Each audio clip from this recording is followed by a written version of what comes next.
Hey guys, അപ്പോൾ ഒരു long water eating day കണ്ടാലോ. ബ്രേക്ക്ഫാസ്റ്റിന് ദോശയും മുട്ടക്കറിയും പിന്നെ ചട്നിയും ഉണ്ടായിരുന്നു കേട്ടോ. ഞാൻ ഈ ചട്നി ഉണ്ടാക്കുന്നത് കടുക് വറുക്കാതെയാണ്. അപ്പോൾ എന്നെപ്പോലെ ഇങ്ങനെ കടുക് വറുക്കാതെ ചട്നിയൊക്കെ ഉണ്ടാക്കുന്നവരുണ്ടെങ്കിൽ കമൻറ്റ് ബിലോ. അപ്പോൾ ഇതായിരുന്നു ഇന്നത്തെ ബ്രേക്ക്ഫാസ്റ്റ്.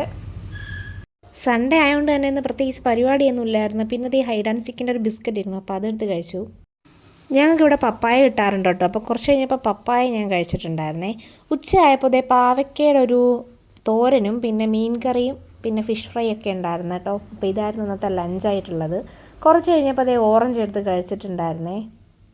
പിന്നെ ഈവനിങ് ആയപ്പോൾ ടീ ടൈം ആയത് ഈ ഒരു ബണ്ണും പിന്നെ ചായയൊക്കെ ഉണ്ടായിരുന്നു കേട്ടോ. പിന്നെ പപ്പ വന്നപ്പം ഈ ഒരു മുറുക്ക് കൊണ്ടുവന്നായിരുന്നു കേട്ടോ. അപ്പോൾ ഈ മുറുക്ക് കഴിച്ചിട്ടുണ്ടായിരുന്നു. നൈറ്റ് ആയപ്പോൾ ഞാൻ നൂഡിൽസ് വാങ്ങിച്ച് കഴിച്ചു. ഈ സോസ് വെച്ച് എഴുതിയിരിക്കുന്ന എയുടെ ഫുൾ ഫോം അനാമികയും വിഷ്ണു എന്നാണ് കേട്ടോ. പിന്നെ നൈറ്റ് ആയപ്പോൾ ഞാനൊരു ബനാനയുടെ സ്മൂത്തി ഉണ്ടാക്കിയിട്ടുണ്ടായിരുന്നേ. അപ്പം അതും കഴിച്ചു. അപ്പോൾ അത്രയേ ഉള്ളൂ. ടാറ്റാ.